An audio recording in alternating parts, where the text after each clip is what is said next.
اب بلا تاخیر آپ احباب کے سامنے خطاب کے لیے میں دعوت دیتا ہوں اپنے آج کے معزز مہمان شیخ مدینہ، عظیم مذہبی سکالر، سابقہ مدرس مسجد نبوی صلی اللہ علیہ وسلم، محترم جناب ڈاکٹر عبدالباسط فہیم حافظہ اللہ تعالی۔ السلام علیکم ورحمۃ اللہ وبرکاتہ۔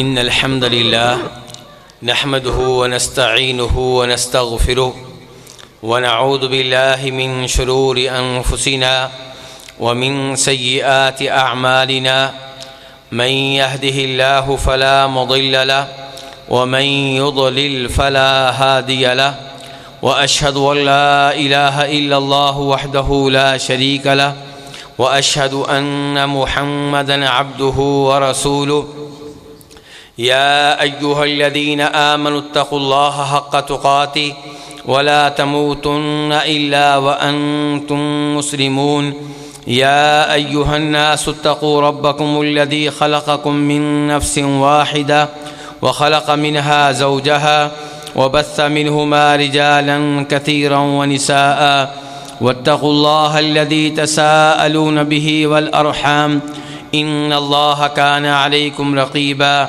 يا أيها الذين آمنوا اتقوا الله وقولوا قولا سديدا يصلح لكم أعمالكم ويغفر لكم ذنوبكم ومن يطع الله ورسوله فقد فاز فوزا عظيما أما بعد فإن خير الحديث كتاب الله وخير الهدي هدي محمد صلى الله عليه وسلم وشر الأمور محدثاتها وكل محدثة بدعة وكل بدعة ضلالة وكل ضلالة في النار۔ قال تعالى: أعوذ بالله من الشيطان الرجيم بسم الله الرحمن الرحيم وَإِذْ قَالَ لُقْمَانُ لِابْنِهِ وَهُوَ يَعِظُهُ يَا بُنَيَّ لَا تُشْرِكْ بِاللَّهِ إِنَّ الشِّرْكَ لَظُلْمٌ عَظِيمٌ۔ ہر قسم کی حمد و ثنا اللہ رب العزت کے لیے، اور کثرت سے درود و سلام ہو امام الانبیاء جناب محمد الرسول اللہ صلی اللہ علیہ وسلم کی ذات اقدس پہ۔ آج کے اس درس میں قرآن حکیم کی ایک آیت آپ کے سامنے رکھنا چاہوں گا۔ اس آیت کا ترجمہ، اس آیت کی تفسیر اور اس آیت سے اخذ ہونے والے احکام، مسائل، فوائد، یہ ہمارا موضوع ہے۔ اللہ تعالیٰ نے اس آیت میں ارشاد فرمایا جو میں نے آپ کے سامنے تلاوت کی ہے کہ جب کہا لقمان نے اپنے بیٹے سے، وَهُوَ يَعِظُهُ، اس حال میں کہ وہ انہیں واعظ کر رہے تھے، اپنے بیٹے کو واعظ کر رہے تھے، کہا یا بنی لا تشرک باللہ، کہ اے میرے پیارے بیٹے اللہ کے ساتھ کسی کو بھی شریک نہ ٹھہرانا، بے شک شرک ظلم عظیم ہے۔ یہ وہ آیت ہے جو میں آپ کے سامنے رکھنا چاہتا ہوں۔ اس آیت میں سب سے پہلے اللہ رب العزت نے کسی شخصیت کا نام لیا ہے۔ کس کا نام لیا ہے یہ مجھے بچے بتائیں گے جو میرے سامنے بیٹھے ہیں۔ جی بیٹا، کس کا نام لیا ہے؟ جی لقمان کا، بہت اچھے۔ تو اللہ رب العزت نے اس آیت میں جناب لقمان کا نام لیا ہے۔ میرا پہلا سوال اس آیت کے تعلق سے یہ ہے کہ یہ لقمان کون تھے؟ کیا یہ اللہ کے نبی تھے؟ کیا یہ اللہ کے رسول تھے؟ یا یہ کوئی عام انسان تھے؟ تو اس سوال کا جواب یہ ہے کہ ان کے نبی یا رسول ہونے کا تذکرہ قرآن و حدیث میں کہیں بھی نہیں آیا۔ اگرچہ علماء کرام میں اختلاف موجود ہے، کچھ نے کہا نبی ہیں، اور پھر کچھ نے کہا کہ سوڈان کے تھے، کچھ نے کہا مصر کے تھے، اور کسی نے ان کی کسی نبی کے ساتھ رشتہ داری جوڑی، لیکن یہ ساری وہ معلومات ہیں جو ہم تک کسی مستند ذریعے سے نہیں پہنچی۔ اس لیے ہم پختگی کے ساتھ کچھ نہیں کہہ سکتے کہ کہاں کے رہنے والے تھے، کس کے رشتہ دار تھے اور کس ملک میں پیدا ہوئے، لیکن یہ بات پکی ہے کہ ایک سمجھدار، صاحب حکمت اور نیک آدمی تھے۔ اگر یہ اللہ کے نبی ہوتے تو اللہ رب العزت کہیں نہ کہیں ان کا تذکرہ کر دیتے۔ آپ خضر علیہ السلام کو لے لیں، خضر جن کو ہم خضر کہتے ہیں وہ کون ہیں جی؟ وہ نبی ہیں کہ اللہ کے ولی ہیں؟ میں ذرا آپ کو ساتھ لے کے چلوں گا جی۔ اختلافات ان کے بارے میں بھی موجود ہیں، لیکن صحیح بات یہ ہے کہ وہ اللہ کے نبی ہیں۔ لوگوں کی کوشش ہے کہ وہ ثابت کریں کہ اللہ کے ولی ہیں، لوگوں کی، آپ کی نہیں۔ لوگوں کی کوشش ہے کہ وہ یہ دعویٰ کریں کہ وہ اللہ کے ولی تھے اور عام سے ولی ہو کے نبیوں سے آگے نکل گئے، نعوذ باللہ۔ جبکہ صحیح بات یہ ہے کہ وہ اللہ کے نبی تھے۔ کیسے پتا چلا مجھے اور آپ کو کہ اللہ کے نبی تھے؟ جب ہم سورہ کاف میں ان کا اور موسیٰ علیہ السلام کا واقعہ پڑھتے ہیں تو وہاں پہ بہت سے مقامات سے پتہ چلتا ہے کہ وہ اللہ کے نبی تھے۔ مثال کے طور پہ موسیٰ علیہ السلام جناب خضر سے کہہ رہے ہیں کہ میں آپ کی پیروی کروں گا، وَلَا أَعْصِي لَكَ أَمْرًا، اور آپ مجھے جو بھی حکم دیں گے کسی بھی حکم میں آپ کی نافرمانی نہیں کروں گا۔ یہ کون کہہ رہے ہیں؟ موسیٰ علیہ السلام۔ موسیٰ علیہ السلام نبی ہو کر کسی عام انسان سے کیسے کہہ سکتے ہیں کہ جو بھی حکم دیں گے مان لوں گا؟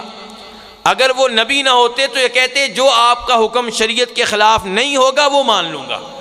لیکن موسیٰ علیہ السلام کہہ رہے ہیں میں آپ کا ہر حکم مانوں گا بغیر کسی استثناء کے۔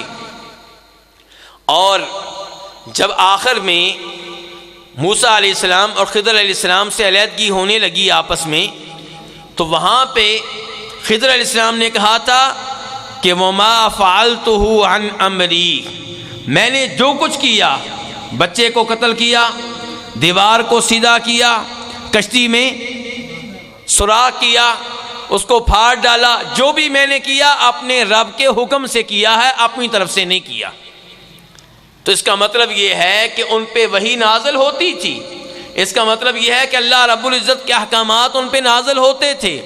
یہ اور دیگر دلائل سے پتہ چلتا ہے کہ وہ اللہ کے نبی تھے۔ لیکن لقمان کے نبی ہونے کا تذکرہ قرآن و حدیث میں کہیں بھی نہیں آیا۔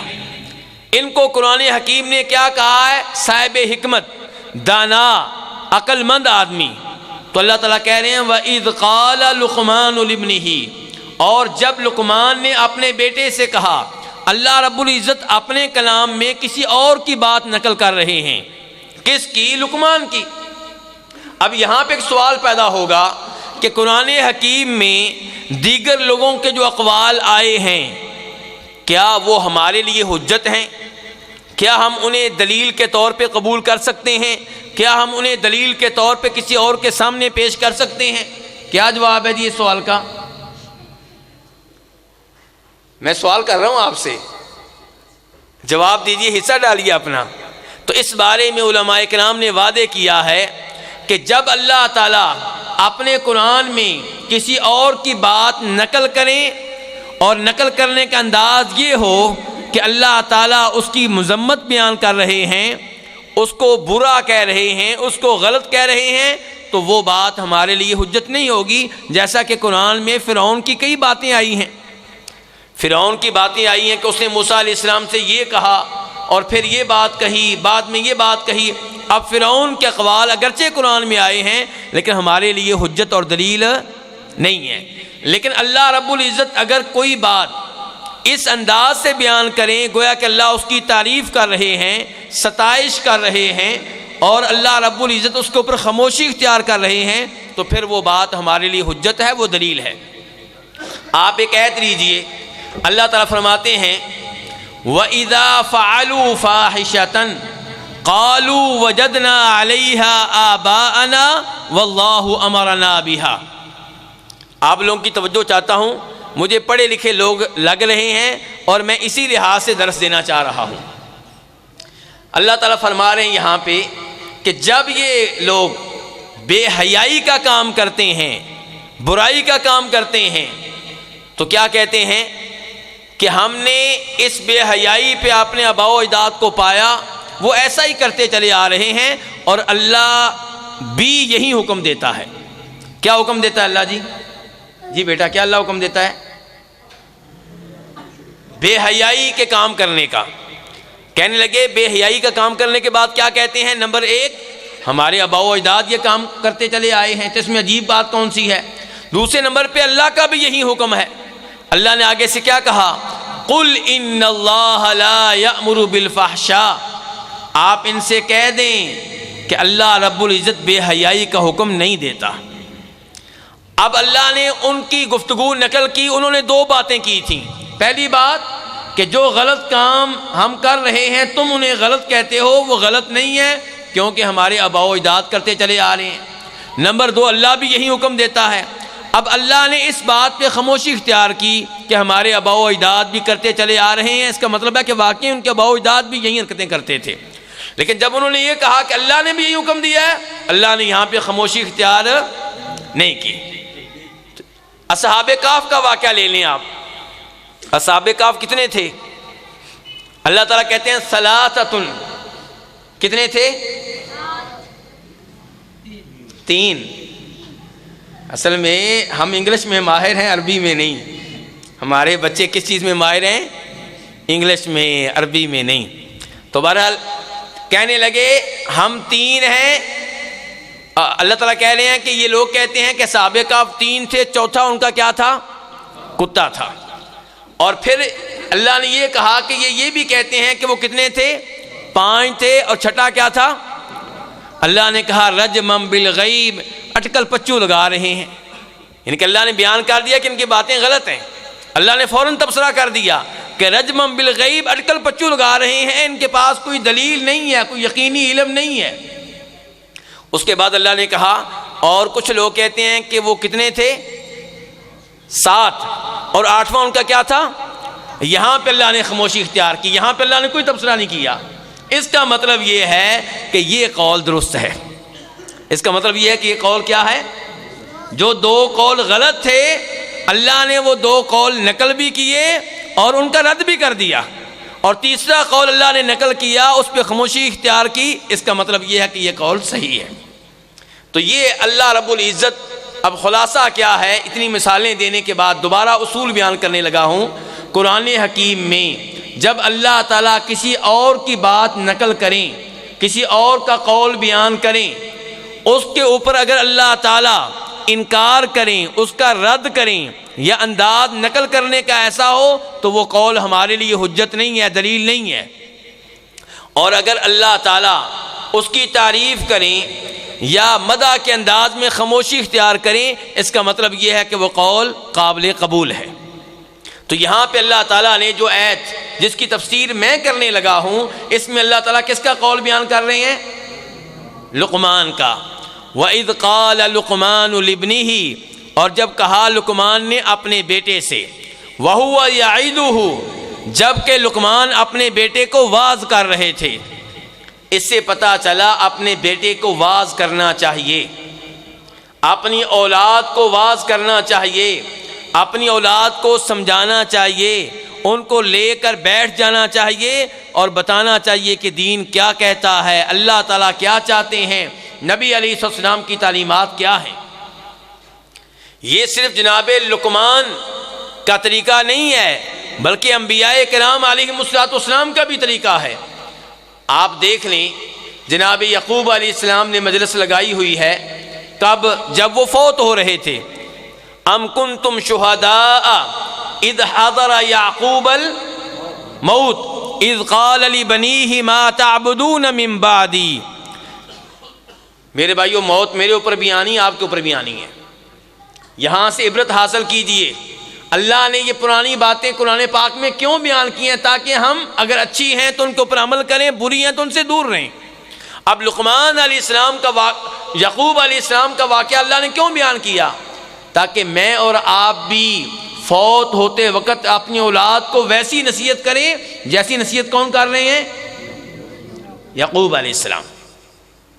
کیا کہہ رہے ہیں؟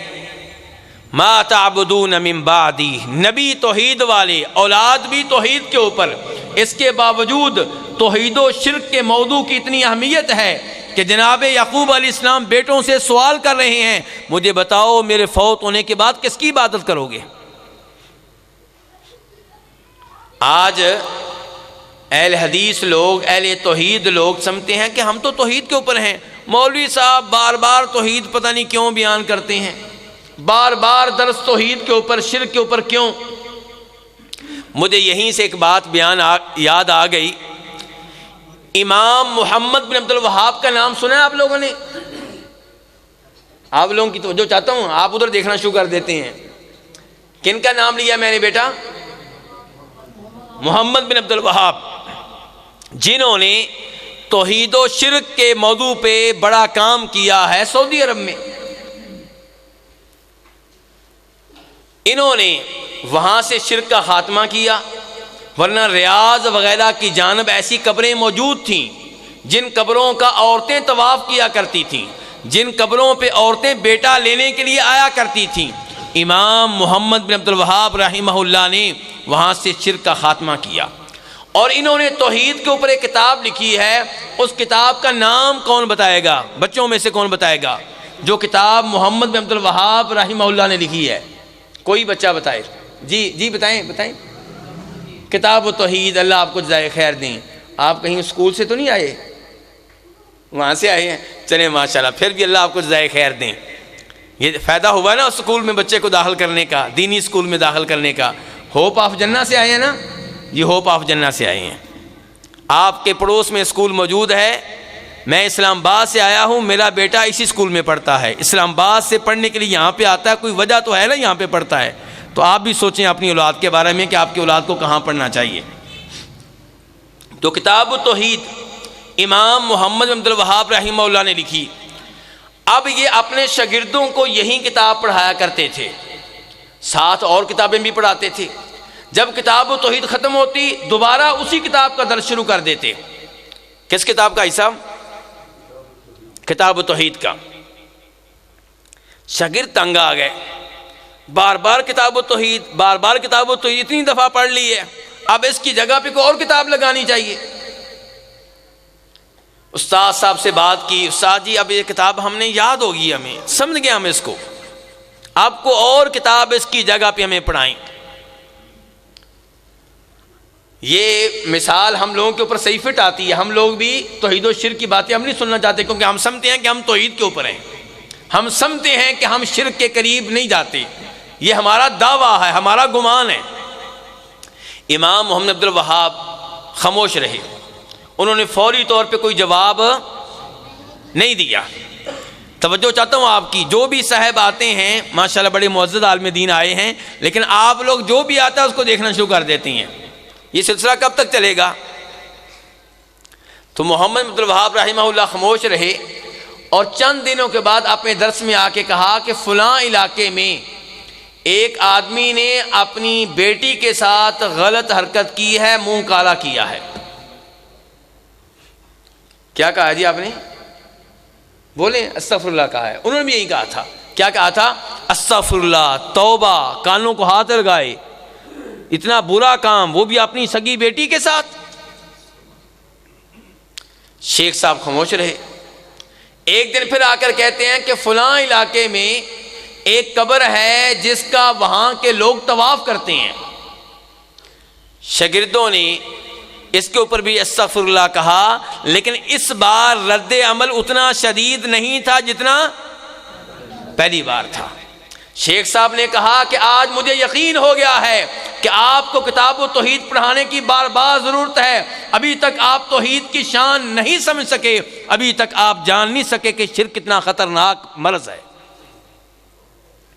زنا جس کے ساتھ بھی آپ کر لیں گناہ ہے، کبیرہ گناہ ہے، بہت بری حرکت ہے، لیکن کیا شرک سے بھی بڑا گناہ ہے؟ جی نہیں۔ تو یہی مسئلہ ہے ہمارا۔ اس کا مطلب یہ ہے کہ توحید و شرک کی اہمیت کو ہم نہیں سمجھ سکے۔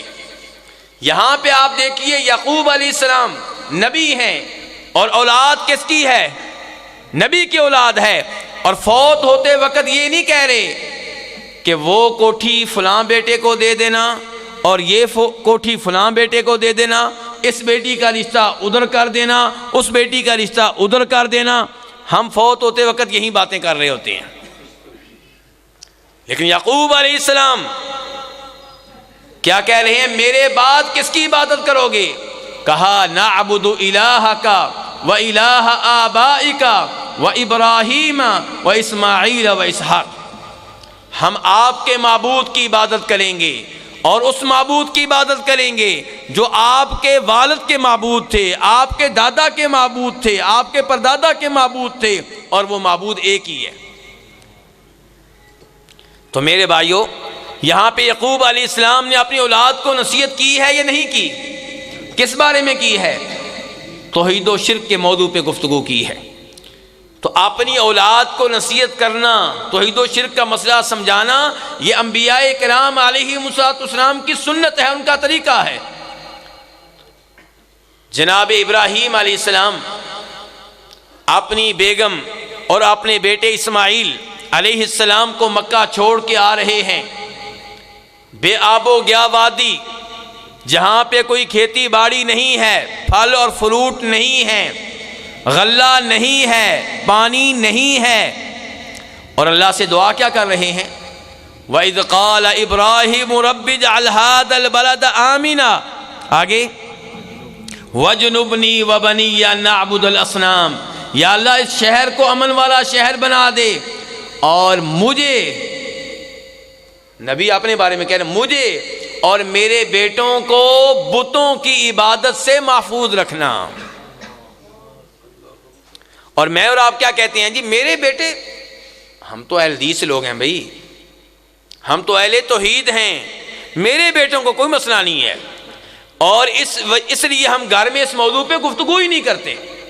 نتیجہ کیا نکلتا ہے کہ ہمارا بیٹا جب گھر سے پڑھنے کے لیے لاہور چلا جاتا ہے، جب سیالکوٹ سے نکل کے کراچی یونیورسٹی میں چلا جاتا ہے، جب سیالکوٹ سے نکل کے اسلام آباد کی کسی یونیورسٹی میں پہنچ جاتا ہے، وہاں طرح طرح کے لڑکے، نیا ماحول، طرح طرح کی باتیں، تو وہاں پھسلنا شروع ہو جاتا ہے. جان بوجھ کر نہیں، اس کو پتہ ہی نہیں، بس اس کو آپ نے یہ بتایا تھا کہ بیٹا توحید پہ رہنا ہے، شرک نہیں کرنا. یہ نہیں بتایا کہ شرک کن باتوں کو کہتے ہیں، کن اعمال کو کہتے ہیں، شرکیہ چیزیں کون کون سی ہیں، یہ تو آپ نے بتایا ہی نہیں. اس کو ان چیزوں کا علم ہی نہیں ہے. تو اب اگر وہ شرک میں واقع ہوتا ہے، قصور اس کا نہیں، قصور باپ کا ہے، قصور گھر کے ماحول کا ہے، جہاں اس موضوع پہ گفتگو نہیں ہوتی تھی، جہاں بیٹے کو یہ سمجھایا جاتا تھا کہ سگریٹ پینے والے لڑکوں کے ساتھ کھڑا نہیں ہونا. اچھی بات ہے، لیکن یہ کیوں نہیں سمجھایا جاتا تھا کہ یہ قوالیاں شرکیہ ہیں، اور فلاں مولوی صاحب جو ہیں ان کا درس نہیں سننا کیونکہ بظاہر ان کا درس میٹھا ہے لیکن اس میں شرکیہ باتیں ہیں، فلاں نعت نہیں سننی کیونکہ اس میں شرک ہے. سارے نبی تیرے در کے. میرا اور آپ کا بیٹا اسکول سے واپس آتے ہیں تو وہ گنگنا رہے ہوتے ہیں، یہی نظمیں پڑھ رہے ہوتے ہیں، یہی نعتیں پڑھ رہے ہوتے ہیں. سارے نبی تیرے در کے سوالی، نعوذ باللہ، یعنی کہ سارے نبی اللہ کے رسول سے مانگتے تھے، جبکہ صحیح بات یہ کہ سارے نبی کس سے مانگتے تھے؟ پورا قرآن پاک کھول لیں، ہر نبی کی دعا یہ ہے کہ اے میرے رب، اے میرے رب، اے میرے رب. کسی نبی نے نہیں کہا کہ اے محمد مجھے یہ دے دو صلی اللہ علیہ وسلم. تو کہنے کا مطلب یہ ہے کہ میری اور آپ کی ذمہ داری ہے کہ اپنے بیٹے کو شرکیہ چیزوں کے بارے میں تفصیل سے آگاہ کریں، اسے بتائیں کہ یہ لفظ شرکیہ ہے. اللہ کے علاوہ کسی اور کی قسم اٹھانا کیسا ہے میرے بھائیوں؟ ابھی مجھے یاد آ رہا ہے، کل میرے پاس ایک بھائی بیٹھے ہوئے تھے اسلام آباد میں، اور جس گھرانے سے تعلق ہے وہ توحید والا گھرانہ، توحید و سنت والا گھرانہ، اور شرک کے خلاف باتیں کر رہے تھے. باتیں کرتے کرتے انہوں نے کسی بات پہ یہ کہہ دیا میرے ہاتھ میں رزق ہے. کیا مطلب؟ یعنی کہ میرے ہاتھ میں رزق ہے، میں صحیح بات کر رہا ہوں. یہ تو رزق کی قسم ہو گئی نا. رزق کی قسم اٹھانا شرکیہ قسم ہے، ماں کی قسم اٹھانا شرکیہ قسم ہے، دھرتی کی قسم اٹھانا شرکیہ قسم ہے، نبی علیہ الصلوۃ والسلام کی زلفوں کی قسم اٹھانا شرکیہ قسم ہے، آپ کے نالین کی قسم اٹھانا شرکیہ قسم ہے، آپ کی کملی کی قسم اٹھانا شرکیہ قسم ہے، اور مسجد حرام کی، مسجد نبوی کی قسم اٹھانا شرکیہ قسم ہے. اللہ کی قسم وہ ہوگی، توحیدی قسم وہ ہوگی جس میں صرف آپ اللہ اور اللہ کے ناموں اور اللہ کی صفات کی قسم اٹھائیں گے.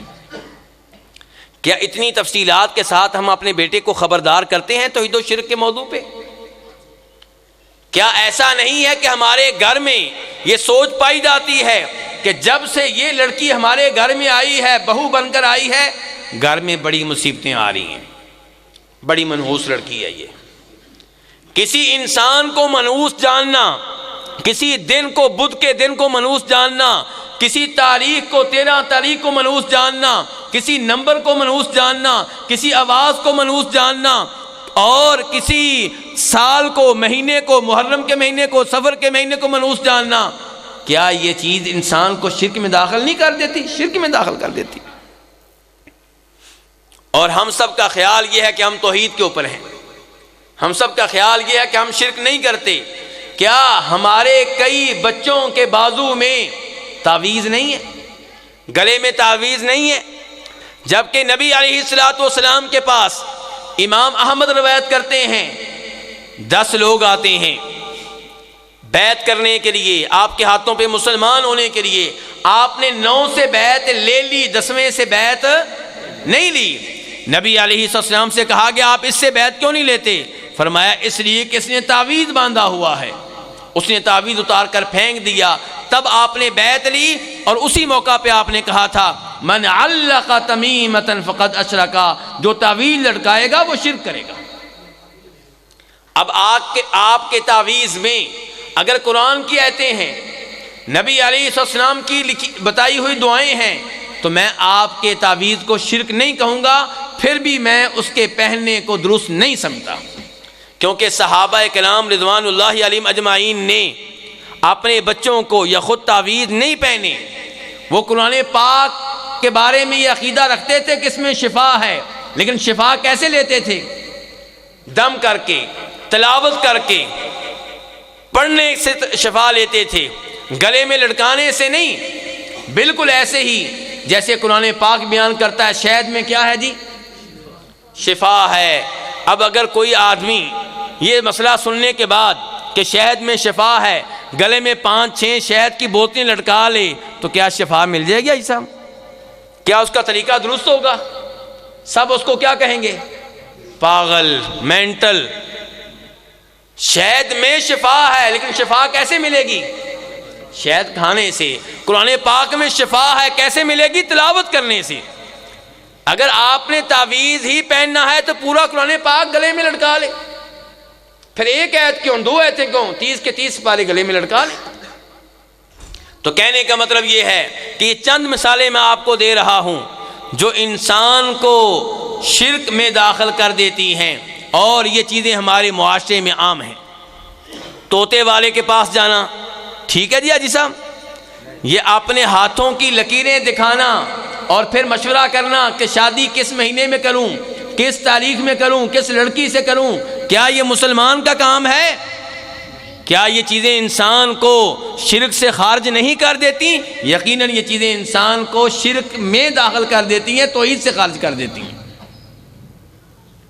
تو میرے بھائیو، اس لیے جناب لقمان اپنے بیٹے کو نصیحت کر رہے ہیں اور کہہ رہے ہیں میرے بیٹے، میرے پیارے بیٹے، اللہ کے ساتھ کسی کو شریک نہ کرنا۔ اچھا لفظ کیا بولا ہے؟ میرے پیارے بیٹے۔ اس سے علماء کرام نے مسئلہ اخذ کیا کہ جس کو نصیحت کریں، جس کو وعظ کریں، جس کو سمجھائیں، اسے پیار و محبت سے سمجھائیں۔ اور لقمان علیہ السلام کی یہ نصیحت سورہ لقمان میں موجود ہے، 4-5 دفعہ بیٹے کو کہتے ہیں میرے پیارے بیٹے، یا بنیا یا بنیا یا بنیا، میرے پیارے بیٹے، او میرے پیارے بیٹے۔ اور یہی انداز اختیار کیا تھا ابراہیم علیہ السلام نے، کس کے ساتھ؟ اپنے مشرک باپ کے ساتھ۔ سورہ مریم پڑھیے، کیا کہتے ہیں؟ اذ قال لأبیہ یا ابتی لم تعبد ما لا يسمع ولا يبصر ولا يغني عنك شيئا۔ ابا جی آپ اس کی عبادت کیوں کرتے ہیں جو نہ سنتا ہے، نہ دیکھ سکتا ہے، نہ کوئی فائدہ دے سکتا ہے آپ کو، آپ کی حاجت روائی نہیں کر سکتا، آپ کی بیماری دور نہیں کر سکتا، آپ کو بیٹا نہیں دے سکتا، آپ کو رزق نہیں دے سکتا۔ یہاں پہ ابراہیم علیہ السلام نے مشرک باپ کو کیا کہا ہے؟ اے میرے ابا جی، بڑے پیار سے کہا اے میرے ابا جی۔ اور ساتھ ساتھ ایک اور مسئلہ بھی سنتے جائیں کہ ابراہیم علیہ السلام نے وعدے کر دیا کہ عبادت کا حقدار کون ہوتا ہے؟ جو سننے والا ہو، جو دیکھنے والا ہو، جو مشکل کشا ہو، جو حاجت روا ہو، جو غوث اعظم ہو۔ اور وہ کون ہے؟ ایک اللہ ہے، اس کے علاوہ کوئی نہیں ہے جس کو مشکل کشا قرار دیا جائے، حاجت روا کہا جائے۔ ابراہیم علیہ السلام کیا کہہ رہے ہیں؟ یا ابتی، اے ابا جان،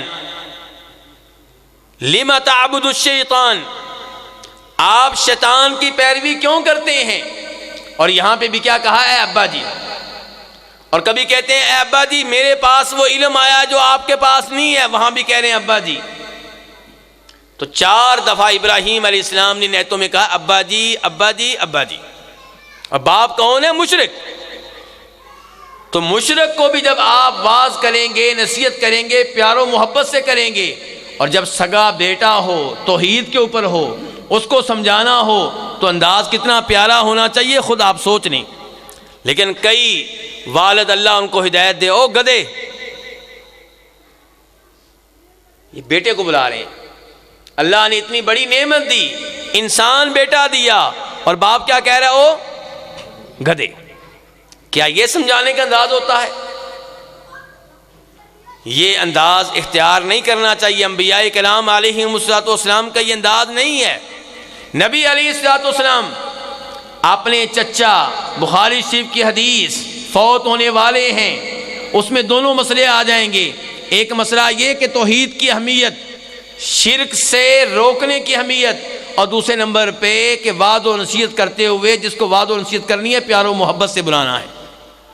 کیا کہہ رہے ہیں؟ یا عمی، اے چچا، قل لا الہ الا اللہ، لا الہ الا اللہ کہہ دیں، کلمۃ احاج لک بہا عند اللہ، یہ کلمہ اگر آپ نے کہہ دیا تو میں روز قیامت اللہ کے ہاں آپ کی شفاعت کرنے کے قابل ہو جاؤں گا۔ فوت ہوتے وقت یہ نہیں کہا چھوڑو اب پوری زندگی سمجھا لیا، اب کیا بار بار اس کے کان کھانے ہیں، جو ہونا تھا سو ہو گیا۔ نہیں، فوت ہوتے وقت مشرک سرداروں کے سامنے چچا کو وعد کر رہے ہیں، سمجھا رہے ہیں، اور پیار و محبت سے مخاطب کر رہے ہیں، اے چچا اے چچا۔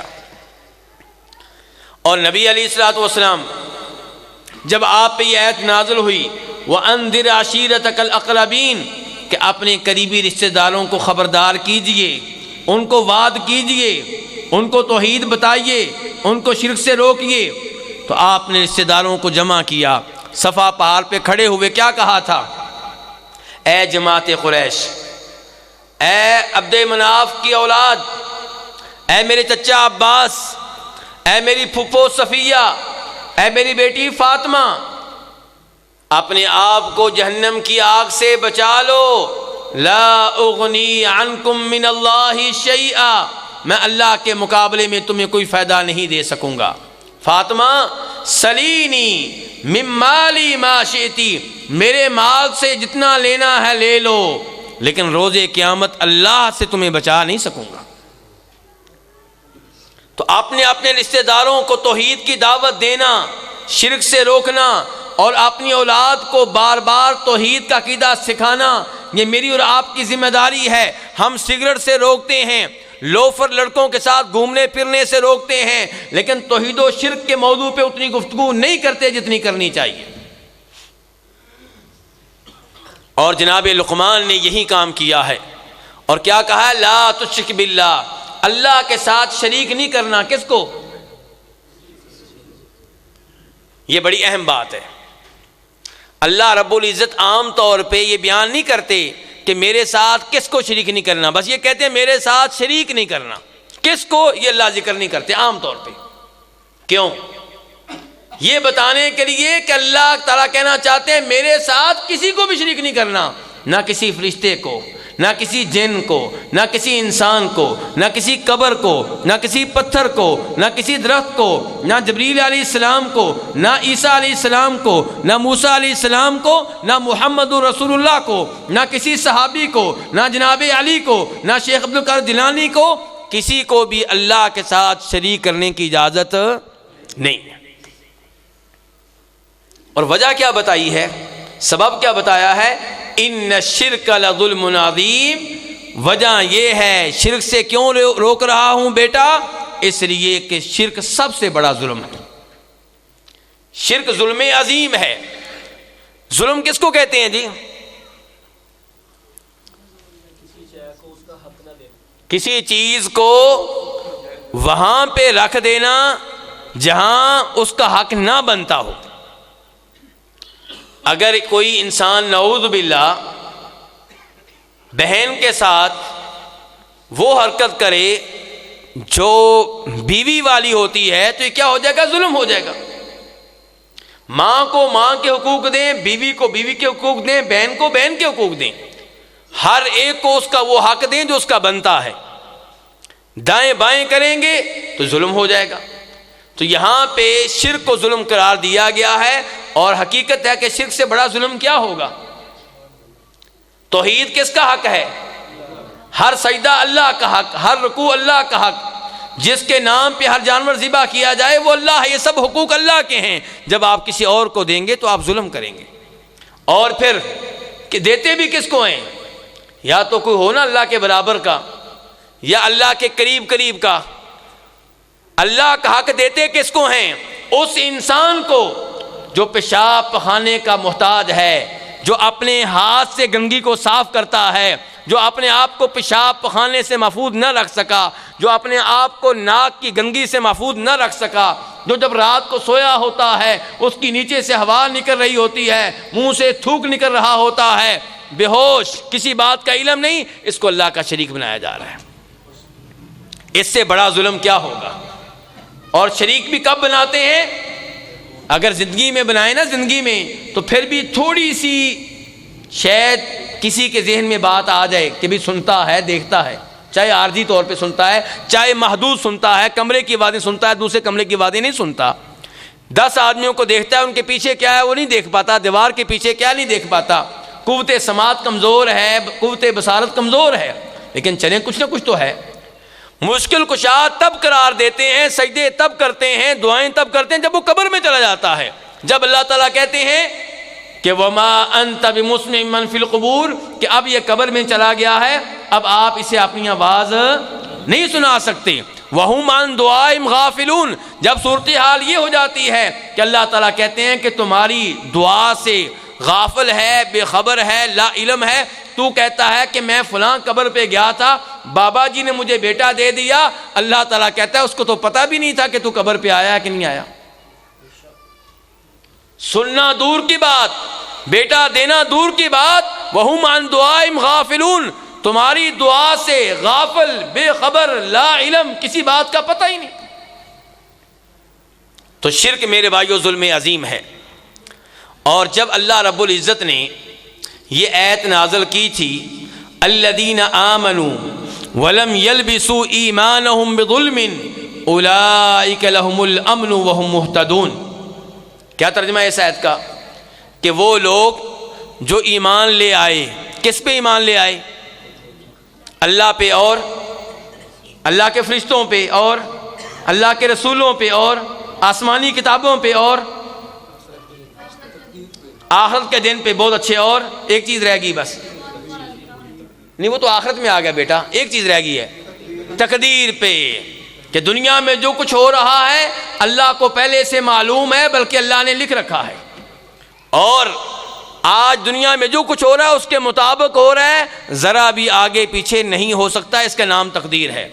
تو فرمایا جو لوگ ایمان لے آئے اور اپنے ایمان کو کسی بھی ظلم کے ساتھ مکس نہیں ہونے دیا، اپنے ایمان میں کسی بھی ظلم کی ملاوٹ نہیں ہونے دی، اولئک لہم الامن، یہی لوگ ہیں جن کے لیے امن ہے اور یہی ہدایت پانے والے ہیں۔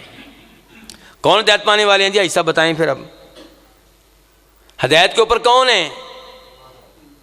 جو ایمان لائے اور ایمان میں کسی بھی ظلم کی ملاوٹ نہیں ہونے دی، آمیزش نہیں ہونے دی۔ صحابہ کرام یہ ایت سن کے بڑے پریشان ہوئے۔ کون پریشان ہوا بھائی صاحب؟ صحابہ کرام۔ پریشانی والی کون سی بات ہے؟ پریشانی والی بات کیا ہے؟ دھیان سے سنیں دوبارہ۔ اللہ تعالی نے کہا ہدایت پانے والے وہ ہیں، صراط مستقیم پہ وہ ہیں، جنت میں جانے والے وہ ہیں، جہنم کی آگ سے بچنے والے وہ ہیں جو ایمان لے آئے اور ایمان لانے کے بعد انہوں نے کوئی بھی ظلم نہیں کیا۔ ہاں جی، ہم میں سے کوئی ایسا ہے جس نے کوئی بھی ظلم نہ کیا ہو؟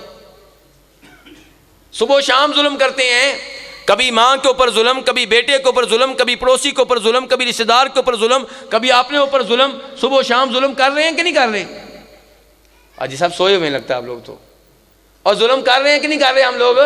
تو پریشانی والی بات نہیں ہے کہ اللہ تعالی نے کہا ہے کہ ہدایت والے صرف وہ ہیں جو ایمان لائے اور ایمان لانے کے بعد انہوں نے کوئی بھی ظلم نہیں کیا۔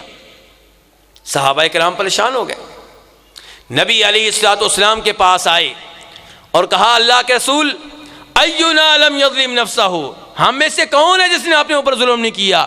ہر ایک نے اپنے اوپر ظلم کر رکھا ہے۔ تو پھر اس کا مطلب یہ ہوا کہ ہم ہدایت والے نہیں ہیں۔ نبی علیہ السلام نے فرمایا تھا کہ اس آیت کا مطلب وہ نہیں ہے جو تم سمجھے ہو۔ یہاں پہ ظلم سے مراد ہلکا پھلکا ظلم نہیں ہے، یہاں ظلم سے مراد بڑا ظلم ہے، وہ ظلم جس کا تذکرہ لقمان نے کیا ہے۔ وہ کون سا ظلم ہے جی جس کا تذکرہ لقمان نے کیا بیٹا؟ شرک والا۔ کون سا؟ شرک والا۔ ان الشرک لظلم عظیم۔ اچھا، یہاں پہ اب میں آپ سے ایک بات کرنا چاہوں گا، صحابہ کرام کو عربی نہیں آتی تھی، تو پھر ان کو آیت کے مطلب کی سمجھ کیوں نہیں آئی؟ میں تھوڑا سا اور پیچھے جانا چاہوں گا، اور وہ یہ کہ قرآن کریم کو سمجھنے کے لیے عربی زبان جاننا نہایت ضروری ہے۔ ترجمے سے آپ کو کچھ نہ کچھ معلومات مل جاتی ہیں، ترجمہ پڑھنا چاہیے، تفسیر پڑھنی چاہیے۔ چلیں، اللہ تعالیٰ جو کہنا چاہتے ہیں اس کا کچھ نہ کچھ حصہ سمجھ میں آ جائے گا، لیکن اگر آپ صحیح معنوں میں قرآن پاک میں مہارت حاصل کرنا چاہتے ہیں، قرآن پاک کی آیات میں موجود احکام و مسائل کو جاننا چاہتے ہیں، اس کے لیے عربی زبان میں مہارت ضروری ہے، کیونکہ اللہ نے قرآن کو عربی میں نازل کیا ہے۔ عربی نہیں آئے گی تو پھر کیا ہوگا؟ آپ غلطیاں کریں گے۔ اس لیے عربی زبان جاننا نہایت ضروری ہے، لیکن عربی زبان قرآن پاک سمجھنے کے لیے کافی نہیں ہے۔ عربی زبان کافی کس چیز کی ضرورت ہے پھر ہمیں؟ اللہ آپ کو جزائے خیر دیں۔ ہمیں قرآن پاک سمجھنے کے لیے ضرورت ہے خود قرآن کی، ہمیں قرآن پاک سمجھنے کے لیے ضرورت ہے نبی علیہ الصلوۃ والسلام کی احادیث کی، ہمیں قرآن پاک سمجھنے کے لیے ضرورت ہے تیسرے نمبر پہ صحابہ کرام کے اقوال اور تفسیر کی، چوتھے نمبر پہ ہمیں قرآن پاک سمجھنے کے لیے ضرورت ہے کس کی؟ سلف کے اقوال کی۔ جنہوں نے صرف عربی پہ اعتماد کیا انہوں نے مار کھائی ہے، قرآن پاک میں بڑی بڑی غلطیاں کی ہیں انہوں نے۔ اب یہیں پہ دیکھ لیجئے، یہ مثال میں نے آپ کے سامنے رکھی ہے، یہاں پہ صحابہ اکرام عربی کے ماہر تھے کہ نہیں تھے؟ لیکن ان کا اعتماد صرف عربی زبان پہ تھا، اس لیے پریشان ہو گئے، شکوک و شبہات میں واقع ہو گئے۔ شکوک و شبہات کا ازالہ کس نے کیا؟ نبی علیہ الصلوۃ والسلام نے کیا۔ آج بھی اگر ہم شکوک و شبہات سے باہر نکلنا چاہتے ہیں، صحیح معنوں میں ہدایت پانا چاہتے ہیں، تو نبی علیہ الصلوۃ والسلام کی سنت کو اپنانا ہوگا۔ وَاتَّبِعُوهُ لَعَلَّكُمْ تَهْتَدُونَ۔ اگر تم ہدایت چاہتے ہو، صراط مستقیم پہ آنا چاہتے ہو، جنت کی راہ پہ لگنا چاہتے ہو، تو نبی علیہ الصلوۃ والسلام کی سنت کی پیروی کرو، آپ کے نقش قدم پہ چلو۔ صحابہ اکرام کا اشکال کا ازالہ کس نے کیا؟ اللہ کے رسول نے۔ اور کیا پڑھ کے کیا؟ قرآن پڑھ کے۔ کس نے کہا یہ؟ اللہ آپ کو ذائقہ ہے دے، قرآن پاک پڑھ کے آپ نے ازالہ کیا۔ پتہ چلا قرآن پاک کی تفسیر خود قرآن پاک کرتا ہے، قرآن پاک کی تفسیر نبی علیہ السلام کی حدیث کرتی ہے، قرآن پاک کی تفسیر صحابہ کرام کرتے ہیں۔ آئیے ایک اور مثال آپ کے سامنے رکھنا چاہوں گا۔ جس سے آپ کو پتہ چلے گا کہ صرف عربی زبان کافی، کیونکہ آج ٹیلی ویژن پہ ہماری یونیورسٹیوں میں ایسے پروفیسر موجود ہیں، ایسے سکالر موجود ہیں جن کو آپ میرے جیسے درویش مولویوں سے بہتر سمجھتے ہیں، یار یہ بڑا سکالر ہے، کیونکہ انگلش کے 2 حرف بول لیتا ہے درمیان میں۔ کیا بول لیتا ہے؟ انگلش کے 4 حروف درمیان میں بول لیتا ہے، اس لیے وہ آپ کے نزدیک سکالر ہے۔ یہ سکالر جو ہیں ان میں سے کئی ایسے ہیں جن میں انکار حدیث کے جراثیم ہیں، جو نبی علیہ الصلوۃ والسلام کی احادیث کو اہمیت نہیں دیتے، جو آپ کی کئی احادیث کو ریجیکٹ کر دیتے ہیں۔ میں نام لوں گا ایک، ویسے عام طور پہ میں نام نہیں لیا کرتا، لیکن ایک آدمی کا نام لینے لگا ہوں۔ کیا نام ہے جی؟ جاوید احمد غامدی۔ کیا نام ہے جی؟ جاوید احمد غامدی۔ یہ آدمی بظاہر آپ کو بہت اچھا سکالر نظر آئے گا، لیکن یہ ہم سے پوچھیے وہ سکالر ہے کہ نہیں ہے۔ وہ نبی علیہ الصلوۃ والسلام کی بہت سی احادیث کو نہیں مانتا۔ جہاں پہ حدیث اس کی عقل سے ٹکرائے گی، کس سے ٹکرائے گی؟ عقل سے۔ وہ کہے گا یہ حدیث یہاں پہ نہیں مانی جائے گی۔ اچھا جی، اب عقل کس کی؟ میری عقل مانتی ہے، غامدی صاحب کی عقل نہیں مانتی، اب کون سی عقل میں یاد ٹھہرے گی جی؟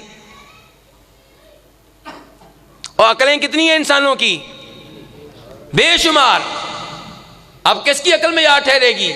غامدی کے لیکچر میں بیٹھنے والے، غامدی کے اسکول آف تھاٹ سے تعلق رکھنے والے، جو چیزیں ان کی عقل میں نہیں اترتی ہماری عقل میں بڑی آسانی سے اترتی ہیں۔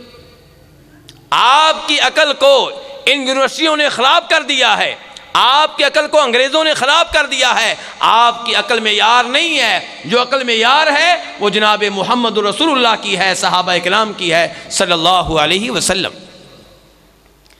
ایک اور مثال آپ کے سامنے رکھنا چاہوں گا کہ صرف عربی زبان کافی نہیں ہے۔ امام خطابی اپنی کتاب اعجاز القرآن میں نقل کرتے ہیں، روایت لے کر آئے ہیں کہ ایک آدمی نے ابو العالیہ سے سوال کیا۔ کیا نام لیا میں نے بیٹا؟ ابو العالیہ۔ کیا نام لیا میں نے؟ اور دہرائیے، ابو العالیہ تابعی ہیں۔ ان کے پاس ایک آدمی آیا، کہتا مجھے بتائیں اس آیت کا کیا مطلب ہے؟ فویل للمصلین الذین هم عن صلاتهم ساہون۔ ہلاکت ہے ان نمازیوں کے لیے جو اپنی نماز کے معاملے میں غفلت کا مظاہرہ کرتے ہیں۔ ابو العالیہ سے اس آیت کا مطلب پوچھا گیا۔ ابو العالیہ کہنے لگے اس آیت کا مطلب یہ ہے کہ کوئی آدمی نماز پڑھتا ہے اور نماز میں اتنا غافل ہے کہ سلام پھرتا ہے، اس کو پتہ ہی نہیں کہ 3 رکعتیں ہوئی ہیں کہ 4 ہوئی ہیں، 2 ہوئی ہیں کہ 3 ہوئی ہیں۔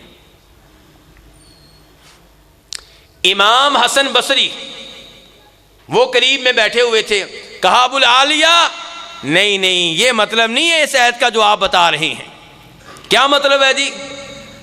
کہا آیت کا مطلب یہ ہے کہ ہلاکت ہے ان لوگوں کے لیے جو نماز سے غافل رہتے ہیں، یعنی کہ نماز کا وقت گزار دیتے ہیں، قضا کر کے پڑھتے ہیں، بعد میں پڑھتے ہیں، نماز کو اس کے وقت پہ نہیں پڑھتے، ایسے نمازیوں کے لیے ہلاکت ہے۔ دونوں میں کیا فرق ہوا جی؟ کون سا بھائی بتائے گا؟ جو ابو العالیہ نے کہا تھا وہ کیا تھا بھلا، کس کو یاد ہے؟ یہ سارے جواب آپ ہی دے رہے ہیں، یہ کہاں ہیں یہ بھائی میرے؟ آپ تو علماء میں سے لگ رہے ہیں مجھے۔ یعنی کہ آیت کا مطلب کیا ہے؟ جب اللہ تعالیٰ کہہ رہے ہیں ان نمازیوں کے لیے ہلاکت ہے جو نماز سے غافل رہتے ہیں، تو اس کا کیا مطلب ہے کہ نماز میں بھول جانا، بھولنا تو مراد ہی نہیں، نماز میں غفلت کا مظاہرہ کرنا، یا اس کا مطلب ہے کہ نماز سے غافل رہنا؟ نماز میں غافل رہنا یا نماز سے غافل رہنا؟ سمجھ گئے دو چیزیں؟ تو ابو العالیہ نے کہا تھا اس کا مطلب یہ ہے کہ نماز میں غافل رہنا۔ نماز ہو گئی، امام صاحب نے سلام پھیر دیا، اب ان کو یاد آیا کہ کون سی نماز تھی، زور کی تھی کہ اثر کی تھی، کتنی رکعتیں تھیں، کچھ پتہ ہی نہیں۔ یہ مطلب نکالا ہے اس آیت کا کس نے؟ ابو العالیہ نے۔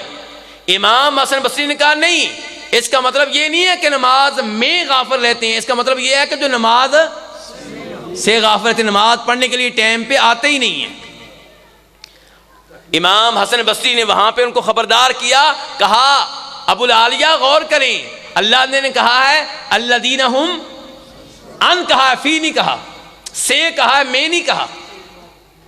تو یہ عربی لغت ہے۔ ابو العالیہ عربی کے ماہر تھے، لیکن اس موقع پہ عربی قواعد کا خیال نہیں کر سکے تو غلطی کر گئے۔ حسن بصری نے خبردار کیا، تب جا کے انہیں پتا چلا۔ تو امام ابو العالیہ عظیم امام ہیں، لیکن ان کی عربی وہاں پہ ان کے کام نہیں آئی۔ ایک اور مثال آپ کے سامنے رکھنا چاہوں گا۔ کتنی مثالیں پہلے دے چکا ہوں؟ دو دے چکا ہوں۔ تیسری مثال، امام مسلم رحمہ اللہ روایت کرتے ہیں جناب مسروق بن اجدع سے۔ کیا نام ہے تابعی کا؟ مسروق۔ کیا نام ہے جی؟ مسروق۔ اجدع آپ کو معاف کر دیا، بس مسروق یاد کر لیں آپ۔ مسروق بن اجدع وہ روایت کرتے ہیں کہ میں ام المؤمنین عائشہ رضی اللہ تعالیٰ عنہ کے پاس بیٹھا ہوا تھا تو وہ فرمانے لگیں من زعم ان محمدا قد رأى ربه فقد اعظم علی اللہ الفریہ صلی اللہ علیہ وسلم۔ ام المؤمنین عائشہ کہہ رہی ہیں جو آدمی یہ دعویٰ کرے کہ نبی علیہ الصلوۃ والسلام غیب کی باتیں جانتے تھے، مستقبل کی باتیں جانتے تھے، وہ اللہ پہ تہمت لگا رہا ہے۔ یہ کون کہہ رہی ہیں؟ حضرت عائشہ کہہ رہی ہیں، مسلم شریف کا حوالہ بھی دے رہا ہوں۔ تو مسروق نے یہ بات سنی، اس کے بعد یہ بھی کہا ام المؤمنین عائشہ نے کہ جو آدمی یہ سمجھے کہ نبی علیہ الصلوۃ والسلام نے اپنی آنکھوں سے اللہ تعالیٰ کی زیارت کی تھی، اپنی آنکھوں سے اللہ تعالیٰ کو دیکھا تھا، وہ بھی جھوٹ بول رہا ہے۔ مسروق بن اجدع بڑے حیران، یہ ام المؤمنین عائشہ کیا کہہ رہی ہیں؟ کہا ام المؤمنین انظرینی ولا تعجلینی، مجھے مہلت دیجئے، سوچنے کا موقع دیجئے، جلدی نہ کریں، مجھے یہ مسئلہ سمجھنے دیں، یعنی کہ میرے دماغ میں اتر نہیں رہا، میرے دماغ میں یہ مسئلہ نہیں اتر رہا۔ یہ آپ کیا کہہ رہی ہیں کہ نبی علیہ السلام نے اللہ تعالیٰ کو اپنی آنکھوں سے نہیں دیکھا؟ یہ کون سا مہینہ جی؟ عربی مہینہ ربیع الاول کا مہینہ، جس مہینے میں ہمارے بھائی نبی علیہ الصلوۃ والسلام سے محبت کرتے ہوئے، اور ہمیں ان کی محبت میں کوئی شک و شبہ نہیں ہے، پہلے بتا دوں، وہ اپنی طرف سے محبت ہی کرتے ہیں، لیکن محبت میں جو کام کر رہے ہوتے ہیں وہ نبی علیہ الصلوۃ والسلام سے ثابت نہیں ہے، صحابہ کرام سے ثابت نہیں ہے۔ آپ کے یوم ولادت کو بطور عید، بطور تہوار، بطور جشن منانا یہ نبی علیہ الصلوۃ والسلام کا طریقہ نہیں ہے، آپ کی تعلیمات نہیں ہیں، صحابہ کرام کا طریقہ نہیں ہے، آل بیت کا طریقہ نہیں ہے، 4 اماموں کا طریقہ نہیں ہے، شیخ عبد القادر جیلانی رحمہ اللہ کا یہ طریقہ نہیں ہے، یہ چیز بہت بعد میں ایجاد ہوئی ہے۔ لیکن فی الحال میرا جو موضوع ہے وہ کیا ہے کہ ہمارے یہ بھائی جب یہ تقریبات منعقد کرتے ہیں تو وہاں پہ جو گفتگو کرنے والے ہمارے احباب آتے ہیں وہ نبی علیہ الصلوۃ والسلام سے محبت کا اظہار کرتے ہوئے کئی ایسی باتیں کر جاتے ہیں جو قرآن کے خلاف ہوتی ہیں، جو عقیدہ توحید کے خلاف ہوتی ہیں۔ جبکہ آپ نے کیا کہا تھا؟ لا تطرونی کما اطرت النصارى ابن مریم انما انا عبد فقولوا عبد اللہ ورسولہ۔ کیا آپ نے کہا تھا کہ میری شان بیان کرتے ہوئے حد سے آگے نکل جانا، جو مرضی کہنا، میری محبت میں اندھے ہو جانا، عقیدت میں اندھے ہو جانا، اور یہ دعویٰ کرنا جی ہماری محبت اندھی ہے، ہماری عقیدت اندھی ہے، ہمیں کسی اصول کا نہیں پتہ، ہمیں کوئی نہ پوچھے، ہم اللہ کے رسول سے اتنی محبت کرتے ہیں کہ جو چاہیں سو کریں۔ کیا اللہ کے رسول کی تعلیمات یہ تھی؟ بخاری شریف کی حدیث ہے، آپ تو فرما رہے تھے میرے معاملے میں مبالغہ نہ کرنا، میری تعریفیں کرتے ہوئے حد سے آگے نہ نکلنا، میں اللہ کا بندہ ہوں، میرے بارے میں یہ کہنا کہ اللہ کے بندے اور اللہ کے رسول ہیں۔ جناب معاذ بن جبل، ابن ماجہ کی حدیث ہے، کس صحابی کے نام بھی ہے بیٹا؟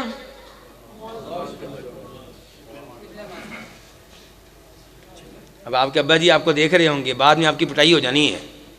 دھیان سے، معاذ بن جبل رضی اللہ تعالیٰ عنہ شام سے آئے ہیں. اس زمانے میں شام مسلمانوں کا ملک نہیں ہے، کافروں کا ملک ہے. اور آتے ہی نبی علیہ السلام کو سجدہ کر ڈالا. ہاں جی، آپ سے دشمنی کرتے ہوئے کہ محبت کرتے ہوئے؟ محبت کرتے ہوئے. تو اس محبت پہ اللہ کے رسول نے کیا شاباش دی تھی جی؟ کیا انعام دیا تھا؟ کیا تمغہ دیا تھا؟ کہا معاذ یہ کیا؟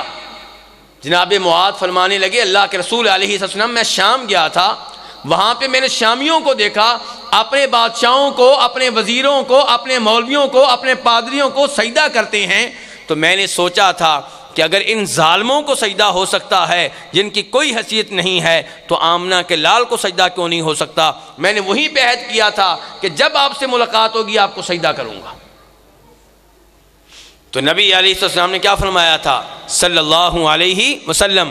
کہا معاذ دھیان سے سن لو، اگر کسی انسان کے لیے جائز ہوتا کہ دوسرے انسان کو سجدہ کرے تو میں عورت کو حکم دیتا کس کو سجدہ کرے؟ اپنے خاوند کو، کیونکہ عورت پہ خاوند کے حقوق بہت زیادہ ہیں، لیکن یہ جائز. تو محبت میں اندھا ہو جانا جائز؟ ہمارے بھائی تو فخر سے کہتے ہیں نا کہ ہماری عقیدت جو ہے وہ اندھی ہے، محبت اندھی ہے، لیکن احادیث کیا کہہ رہی ہیں کہ شریعت کو اندھی محبت کی ضرورت. امام ترمذی روایت کرتے ہیں، جناب انس بن مالک کہتے ہیں، ہاں بھی کس صحابی کے نام لیا؟ انس بن مالک کہہ رہے ہیں، کیا کہہ رہے ہیں؟ کہتے ہیں کہ صحابہ کرام کو جتنی محبت نبی صلی اللہ علیہ وسلم سے تھی کسی اور سے نہیں تھی. اس کے باوجود جب آپ تشریف لاتے تھے، جب آپ کی آمد ہوتی تھی، صحابہ کرام کھڑے نہیں ہوتے تھے. انس بن مالک کہہ رہے ہیں، میں نہیں کہہ رہا، صحابی کہہ رہے ہیں، آپ کے خادم کہہ رہے ہیں، ترمذی شریف کا حوالہ دے رہا ہوں. کھڑے نہیں ہوتے تھے. کیوں نہیں ہوتے تھے؟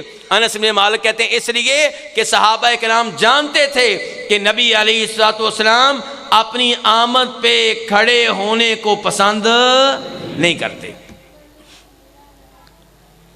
آج سکول ٹیچر کلاس میں آتا ہے تو سب کھڑے، جج عدالت میں داخل ہوتا ہے سب کھڑے. بھائی اگر میں مسجد میں داخل ہوا ہوں، کوئی صاحب کھڑے ہو گئے معانقہ کرنے کے لیے، گلے ملنے کے لیے، مسافے کے لیے، کوئی حرج نہیں ہے.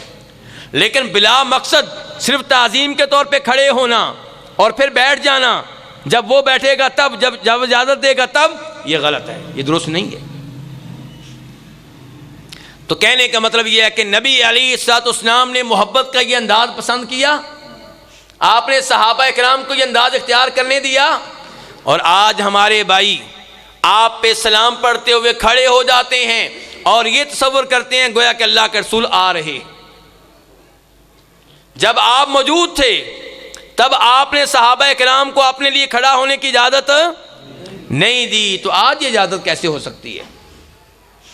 تو میں مسئلہ کیا بیان کر رہا تھا کہ ہمارے بھائی اپنی تقریبات میں کئی ایسی باتیں کہہ جاتے ہیں جو توحید کے مطابق نہیں ہوتی. اور ایک مولانا صاحب کی تقریر سنی، وہ کہہ رہے تھے کہ جب اسراء و معراج ہوا تو اللہ رب العزت نے آپ کا خود استقبال کیا، عرش پہ آپ کو گلے لگایا اور عرش پہ اپنے ساتھ بٹھایا. اور عجیب تضاد ہے، جب میں عقیدہ بیان کرنے لگتا ہوں اور عقیدے میں بیان کرتا ہوں کہ اللہ کا عرش ہے اور اللہ تعالیٰ عرش کے اوپر ہیں، جب میں عقیدہ بیان کرتا ہوں اللہ تعالیٰ آسمان دنیا پہ نازل ہوتے ہیں رات کے آخری پہر، کہتے ہیں نہیں اللہ کے لیے ایسی باتیں نہیں کہنی چاہیے. لیکن جب نبی علیہ السلام کا موضوع ہو تب یہی باتیں خود ہی بیان کر رہے ہوتے ہیں، اور وہ بیان کر رہے ہوتے ہیں جو ثابت بھی نہیں ہوتی. ہم تو بخاری شریف کی حدیث بیان کرتے ہیں، آپ مانتے نہیں ہیں. اور جب اسراء و معراج کا واقعہ آتا ہے، نبی علیہ السلام کا تذکرہ ہوتا ہے، تو آپ وہ روایتیں بیان کرتے ہیں جو ثابت بھی نہیں ہیں. تو ہمارے بھائی یہ بیان کرتے ہیں کہ اللہ کے رسول علیہ السلام نے معراج کے موقع پہ اللہ تعالیٰ کو دیکھا تھا. اور یہاں پہ جناب عائشہ کیا کہہ رہی ہیں؟ جو یہ دعویٰ کریں وہ اللہ پہ جھوٹ بول رہا ہے. تو مسروق بہت حیران ہوئے، کہنے لگے ام المومنین آپ کیا کہہ رہی ہیں؟ کیا نبی علیہ السلام نے اپنی آنکھوں سے اللہ کو نہیں دیکھا تھا؟ اگر نہیں دیکھا تھا تو قرآن کی ان دو آیتوں کا مطلب کیا ہے؟ اور ہمارے بھائی بھی یہی آیتیں پڑھتے ہیں جن کو دلیل بناتے ہیں کہ اس کا مطلب یہ ہے کہ اللہ کے رسول نے اللہ تعالیٰ کو دیکھا تھا صلی اللہ علیہ وسلم. بات کو آگے بڑھانے سے پہلے یہ بیان کر دوں، عقیدہ ہمارا یہ ہے کہ اس دنیا میں کسی انسان کے لیے ممکن نہیں ہے کہ اللہ تعالیٰ کو بیداری کی حالت میں اپنی آنکھوں سے دیکھ سکے، لیکن روز قیامت اللہ کے فضل و کرم سے سارے جنتی اللہ تعالیٰ کے چہرے کا دیدار کریں گے۔ یا اللہ ہمیں ان میں شامل فرما جن کو تو اپنے چہرے کے دیدار کا موقع دے گا، آمین۔ تو یہاں پہ مسروق نے 2 آیتیں پڑھی۔ نمبر 1 سورہ نجم کی آیت وَلَقَدْ رَآهُ نَزْلَةً أُخْرَى، نمبر 2 سورہ تکویر کی آیت کیا وَلَقَدْ رَآهُ بِالْأُفُقِ الْمُبِينِ۔ یہاں ان 2 آیتوں میں اللہ تعالیٰ کہہ رہے ہیں کہ ہمارے نبی نے صلی اللہ علیہ وسلم اس کو دیکھا ہے۔ کس کو دیکھا ہے؟ بولیے ذرا، اسے دیکھا ہے۔ اسے کون ہے بھی؟ اسے ہمارے دوست یہ کہتے ہیں کہ اسے سے مراد اللہ تعالیٰ کی ذات ہے، اور مسروق بھی یہی سمجھتے تھے، اور اس لیے شاید ان کا عقیدہ تھا کہ نبی علیہ الصلوۃ والسلام نے اللہ تعالیٰ کی ذات کو دیکھا ہے۔ ام المومنین عائشہ نے کہا نہیں، یہ عقیدہ غلط ہے، یہ بات درست نہیں ہے۔ اور جب یہ 2 آیتیں مسروق تابعی نے ام المومنین عائشہ کے سامنے رکھیں تو جناب عائشہ نے کہا مسروق ان 2 آیتوں کی تفسیر اللہ کے رسول سے صلی اللہ علیہ وسلم سب سے پہلے میں نے معلوم کی تھی، میں نے آپ سے سوال کیا تھا ان 2 آیتوں کا کیا مطلب ہے، تو آپ نے کہا تھا۔ اب تفسیر کون بیان کر رہے ہیں؟ نبی کریم صلی اللہ علیہ وسلم بیان کر رہے ہیں۔ آپ نے کہا تھا یہاں پہ مراد جبریل ہیں علیہ السلام، اور میں نے جبریل علیہ السلام کو ان کی اصلی شکل و صورت میں زندگی میں صرف 2 بار دیکھا۔ کتنی بار دیکھا جی؟ تو صبح و شام وہی نہیں آتی تھی، تو پھر یہ کیوں کہہ رہے ہیں 2 دفعہ دیکھا ہے؟ اصلی حالت میں 2 دفعہ دیکھا ہے، ورنہ عام طور پہ وہ کسی انسان کی شکل میں آتے تھے، تو اصلی حالت میں 2 بار دیکھا ہے۔ اب میں کہنا یہ چاہتا ہوں کہ جناب مسروق کو عربی آتی تھی کہ نہیں آتی تھی، لیکن غلطی لگی کہ نہیں لگی؟ اور پھر وضاحت کہاں سے ملی؟ جناب عائشہ سے، اور جناب عائشہ نے وضاحت کہاں سے لی؟ نبی کریم صلی اللہ علیہ وسلم سے۔ قرآن کو اللہ کے رسول کے بغیر، آپ کی احادیث کے بغیر سمجھنا ممکن نہیں ہے۔ قرآن حکیم میں اللہ تعالیٰ کہتے ہیں وَالسَّارِقُ وَالسَّارِقَةُ فَاقْطَعُوا أَيْدِيَهُمَا جَزَاءً بِمَا كَسَبَا نَكَالًا مِّنَ اللَّهِ وَاللَّهُ عَزِيزٌ حَكِيمٌ۔ چوری کرنے والا کوئی مرد ہو یا چوری کرنے والی کوئی عورت ہو، ان کے ہاتھ کاٹ ڈالو۔ ہاں جی، یہ پانی کی بوتل پڑی ہوئی میرے سامنے، اگر کوئی بچہ لے کر یہاں سے چلا جائے تو اس کا ہاتھ کاٹنا چاہیے کہ نہیں؟ قرآن تو کہہ رہا ہے ہاتھ کاٹ ڈالو۔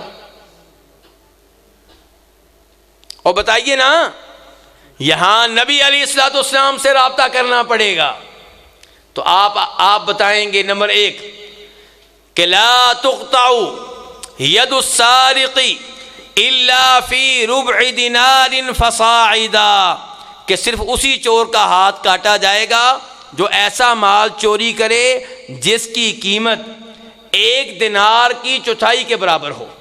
کس کے برابر ہو؟ اچھا، 1 دینار کتنے گرام کا ہوتا ہے؟ 4.25 گرام۔ کتنے کا؟ 4.25۔ اب بتائیں 1 گرام کتنے کا ہوتا ہے سونا؟ یہ اب آپ نے بتانا ہے، کتنے پیسے بنتے ہیں آج کل؟ جی جی جی 1 گرام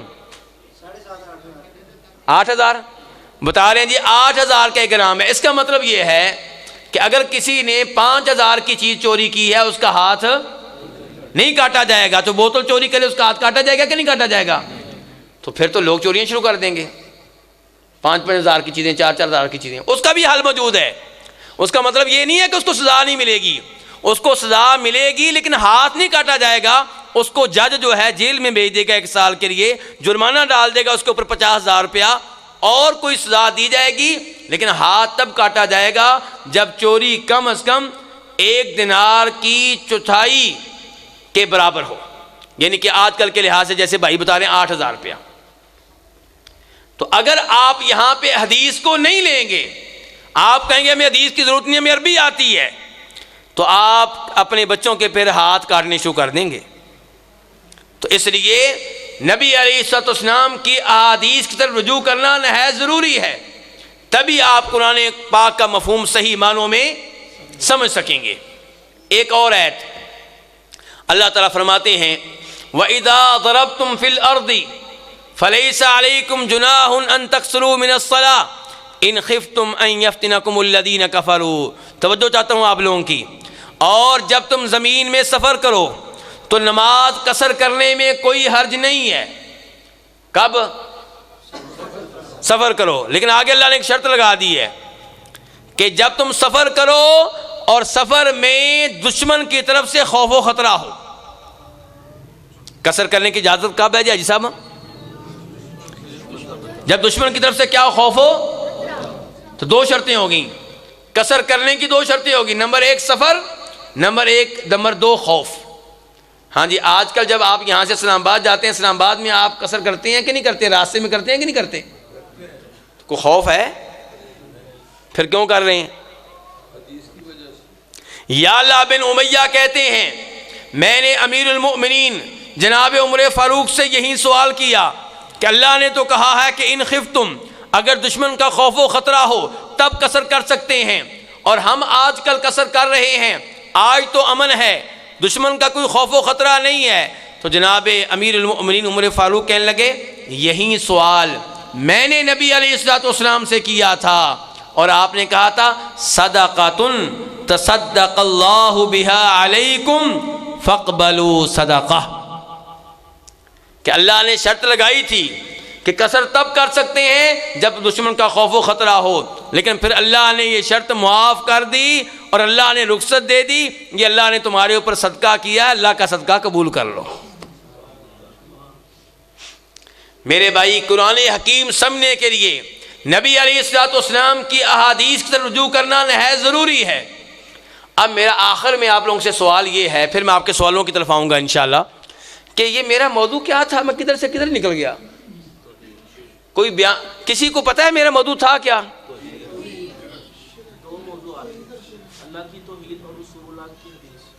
مجھے ایک موضوع چاہیے، میرا موضوع بیان کریں، ایک موضوع ہونا چاہیے۔ کیا ہوا؟ دو موضوع ہو گئے میرے بھائی۔ میرا ایک موضوع تھا، وہ کیا تھا؟ اپنے بچوں کو شرک سے قرآن کے لیے حدیث بھی ضروری۔ کوئی میرا موضوع ابھی تک موضوع نہیں بتا سکا مجھے۔ حکمت اور حالانکہ شروع میں نے موضوع بتا دیا تھا اپنا، شروع میں ہی میں نے کہا تھا قرآن پاک کی ایک آیت کی تفسیر آپ کے سامنے رکھوں گا۔ اب اس آیت میں جب شرک کا مسئلہ آیا میں نے وہ چھیڑ دیا، کیونکہ میں تو اس آیت کے مطابق چلوں گا نا، اور جب اس میں یہ مسئلہ آیا کہ حدیث کے بغیر قرآن پاک کو سمجھنا ممکن نہیں ہے، ان الشرک لظلم عظیم، تو میں نے وہ مسئلہ چھیڑ دیا۔ میں آیت کے ساتھ ساتھ چلا ہوں، اسی لیے لقمان کا مسئلہ بیان کیا، بیٹے کی تعلیم و تربیت کا اہتمام کرنا چاہیے، رشتہ داروں کو تبلیغ کرنی چاہیے، وہ مسئلہ بیان کیا، شرک کا مسئلہ بیان کیا، اور آخر میں یہ بیان کیا کہ قرآن پاک کو سمجھنے کے لیے نبی علیہ السلام کی احادیث کی طرف رجوع کرنا نہایت ضروری ہے، اس کے بغیر انسان گمراہ ہو جائے گا۔ اور جیسا کہ غامدی صاحب ہمارے فتوے دے رہے ہیں، کیا فتویٰ دے رہے ہیں جی؟ سکول کالج کے لڑکوں کو تو موج لگ گئی ہے۔ کیا لگ گئی ہے جی؟ وہ چاہتے تھے کہ ہمارا نام مسلمان بھی رہے اور ہمیں آزادی بھی مل جائے۔ غامدی صاحب نے ان کو آزادی دے دی ہے۔ کیا؟ میوزک سننا بھی جائز، لڑکیوں سے مصافحہ کرنا بھی جائز، کو ایجوکیشن بھی جائز، سب کچھ جائز کر دیا انہوں نے۔ اللہ تعالیٰ ان کو ہدایت دے، اللہ تعالیٰ ان کو سمجھ دے، اور اللہ تعالیٰ ہمیں ان فتنوں سے محفوظ رکھے۔ میں آپ کو خبردار کرنا چاہ رہا ہوں کہ آپ کے بچے جن کو آپ یونیورسٹی میں بھیجنے والے ہیں، وہاں پہ ان کا انتظار ایک فتنہ نہیں کر رہا، کتنے فتنے کر رہے ہیں؟ بہت زیادہ۔ اور بچہ آپ کا معصوم ہے، 13 سال کا، 14 سال کا، 15 سال کا، آپ نے تو اس کو باہر کی ہوا نہیں لگنے دی، آپ نے اس کو برائی کے بارے میں کبھی بتایا ہی نہیں، صرف اچھائی بتاتے رہے، جبکہ عقل مند وہ ہے جو بچے کو اچھائی بھی بتائے اور برائی کروائے نہیں، برائی بتائے۔ کہ بیٹا یہ کام برا ہے، بیٹا یہ چیز بری ہے، بیٹا یہ لفظ برا ہے، بیٹا یہ قوالی غلط ہے، بیٹا یہ والی نعت جو ہے اس میں یہ لفظ جو ہے وہ غلط ہے، بیٹا یہ فتنہ غلط ہے۔ قدم بے قدم بچے کو آگاہ کرنا ان فتنوں سے، تاکہ آپ کا بچہ ان فتنوں سے بچ سکے۔ ورنہ جن یونیورسٹیوں میں آپ اپنے بچوں کو بھیج رہے ہیں، یہ یونیورسٹیاں اس سمندر کی طرح ہیں جہاں آپ اپنے بچے سے کہیں بیٹا یہاں پہ تو نے آج تیرنا ہے، اور پہلے تیراکی سکھائی نہیں ہے تو کیا ہوگا؟ نہیں، کئی لوگ کہتے ہیں نہیں میرا بیٹا نہیں ڈوب سکتا، کہتے ہیں میرا بیٹا ہے، میری بیٹی میرا بیٹا یونیورسٹی میں خراب نہیں ہوں گے کیونکہ میرا ہے نا جی۔ تو آپ کا بیٹا اگر سمندر میں جائے اور آپ اسے کہیں بیٹا یہاں پہ تیراکی کرو، پہلے تیراکی سکھائی نہ ہو تو ڈوبے گا کہ نہیں ڈوبے گا؟ نہیں، آپ کا بیٹا ہے بھائی، نہیں ڈوبے گا، ڈوبے گا۔ تو ایسے ہی ہمارے بچے یونیورسٹیوں میں کالجوں میں خراب ہو رہے ہیں، تو ان کو یونیورسٹیوں میں جانے سے پہلے فتنوں سے آگاہ کریں، فتنوں کے بارے میں وارننگ دیں۔ گھر میں آپ کی مجلس ہونی چاہیے، انکار حدیث کا فتنہ، گانوں کا فتنہ، شرک کا فتنہ، اور نبی علیہ السلام کے اوپر شکوک و شبہات کا فتنہ، قرآن کے اوپر شکوک و شبہات کا فتنہ، اسلام کے خلاف باتوں کا فتنہ، یہ سارے فتنے ہی فتنے ہیں۔ آج ایک صاحب مجھے بتا رہے تھے کہ ابو جہل کا بھی یوم ولادت منایا جاتا ہے، یوم ولادت نہیں، معذرت کے ساتھ یوم وفات، کیونکہ یوم ولادت ان کو پتہ نہیں ہے، پتہ چل جائے تو وہ بھی کمی نہیں کریں گے، لیکن یوم وفات کو ان کو پتہ چل گیا۔ کیسے پتہ چل گیا؟ کیونکہ وہ بدر میں مرا تھا نا، تو بدر کی لڑائی کا تو پتہ ہے کب ہوئی تھی، تو وہاں سے ان کو پتہ چل گیا کس کا؟ ابو جہل کے یوم وفات کا۔ تو کچھ لوگ ایسے ہیں جو ابو جہل کے یوم وفات منا رہے ہیں، کہتے ہیں وہ ہیرو تھا، عربوں کا ہیرو تھا۔ یہ کون لوگ ہیں؟ یہ وہ لوگ ہیں جو واضح طور پہ اسلام کے خلاف نہیں بول سکتے، لیکن ایسے لوگوں کا اہتمام کرتے ہیں، ان کے نعرے لگاتے ہیں، ان کی تقریبات منعقد کرتے ہیں جو اسلام کے دشمن تھے۔ اس طریقے سے وہ آپ کو اسلام سے متنفر کرتے ہیں۔ کبھی نام لیتے ہیں انڈیا کے، کیا نام ہے جی؟ بھگت سنگھ، کیا اس کا نام ہے جی؟ بھگت ہے کہ بھگت ہے؟ کیا وہ چیز ہے؟ بھگت۔ اس کے بارے میں لاہور سے آوازیں اٹھتی رہتی ہیں کہ اس کو قومی ہیرو قرار دیا جائے۔ تو کہنے کا مطلب یہ ہے کہ یہ فتنے ہیں جن کا سامنا آپ کے معصوم سے بچے نے کرنا ہے۔ اور پھر کچھ والدین تو اس سے بھی آگے نکل جاتے ہیں، وہ اپنے بچے کو کہاں بھیجتے ہیں پڑھنے کے لیے جی؟ لندن، ماسکو جی، چائنا۔ اور صورتحال یہ ہے کہ میں یہ کہہ رہا ہوں کہ اگر اس کے باپ کو وہاں بھیجا جائے تو وہ بھی خراب ہو جائے گا۔ کس کو بھیجا جائے؟ باپ کو۔ اور یہ باپ کیا کہہ رہا ہے؟ میرا بیٹا خراب نہیں ہوگا، میری بیٹی خراب نہیں ہوگی۔ وہاں پہ فتنہ صرف وہ نہیں ہے جو آپ سمجھتے ہیں، آپ کے ذہن میں ایک ہی فتنہ آتا ہے بدکاری کا، اس سے بڑے فتنے آپ کے بیٹے کے دماغ میں نبی علیہ السلام کے خلاف، اسلام کے خلاف، قرآن کے خلاف ایسی باتیں ڈال دی جائیں گی جن کو نکالنا آپ کے لیے کیا کسی عام مولوی کے لیے بھی مشکل ہوگا۔ تو آپ خود اسلام کے بارے میں الف بے نہیں جانتے، آپ کے بیٹے کو کیا پتا ہوگا بیچارے کو؟ تو اس لیے میرے بھائیوں اپنی اولاد کی فکر کریں، اور لقمان حکیم نے جس طرح بیٹے کی تعلیم و تربیت کا بندوبست کیا ہے، ایسے آپ بندوبست کریں۔ وقت کی کمی کی وجہ سے میں نے ان کی ایک نصیحت آپ کے سامنے رکھی ہے بس، ورنہ آگے 10-12 ان کی نصیحتیں ہیں۔ میں نے کتنی نصیحتیں ان کی آپ کے سامنے رکھی ہیں؟ صرف ایک۔ اللہ رب العزت سے دعا کرتے ہیں اللہ تعالیٰ ہمیں قرآن حکیم سمجھنے کی توفیق دے، اللہ تعالیٰ ہمیں قرآن کے ساتھ اپنا تعلق مضبوط بنانے کی توفیق دے،